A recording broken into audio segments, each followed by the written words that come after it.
Summer is a busy time on the island of Sodor. Vacationers have so much to see and do. There are trips to the seaside, balloon rides in the country, and a brass band playing in the park. One morning, Edward was in a hurry. He didn't even stop to say hello to Stepney.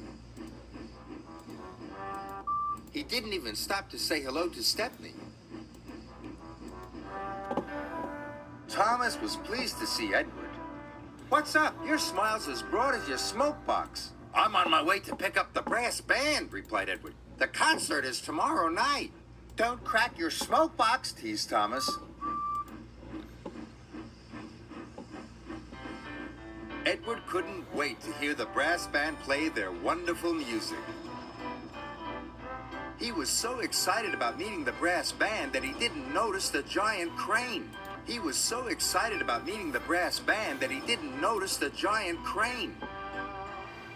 It was unloading a huge ship's boiler.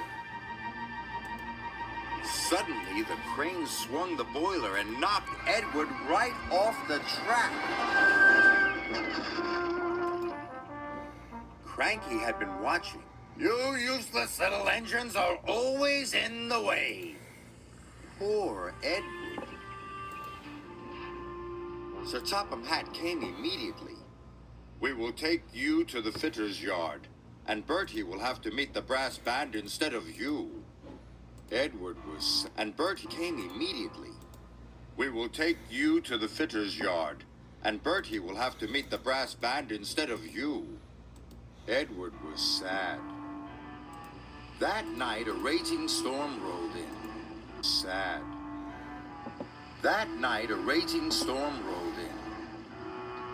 The fitters worked through the night trying to mend Edward. The rain pelted down. Now Edward felt sad and very damp. Morning came and Sir Topham Hatt arrived. "Please, sir," pleaded Edward, "will the fitters be finished soon?" "Not soon enough, and the band can't wait. I'm sorry, Edward. Bertie will take them to the concert." Edward felt worse than ever.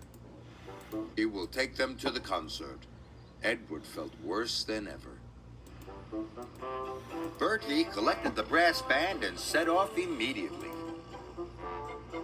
He bumped cheerfully along the country roads. But there was trouble ahead. Last night's storm had flooded the road. Bertie's driver decided to take a shortcut.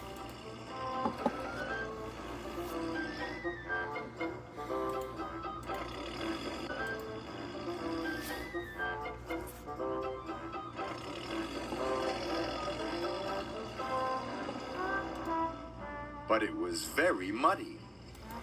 Bertie's wheels did not like the mud. They scooted, they skated, they slid, they slipped.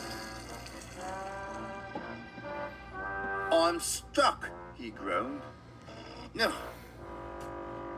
Bertie revved his engine, but his wheels spun round and round. He couldn't budge. The brass band were worried. "We mustn't be late for our concert." "Tune up your tuba," cried the leader of the band. "We'll call for help."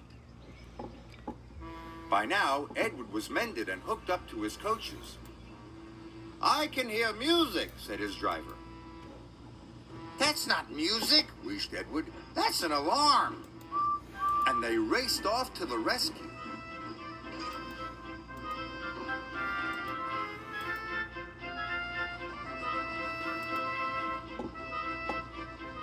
The musicians were delighted to see their old friend. So was Bertie. "I'll get you to the concert in time," Edward cried. "Thank you," said the worried bandsman.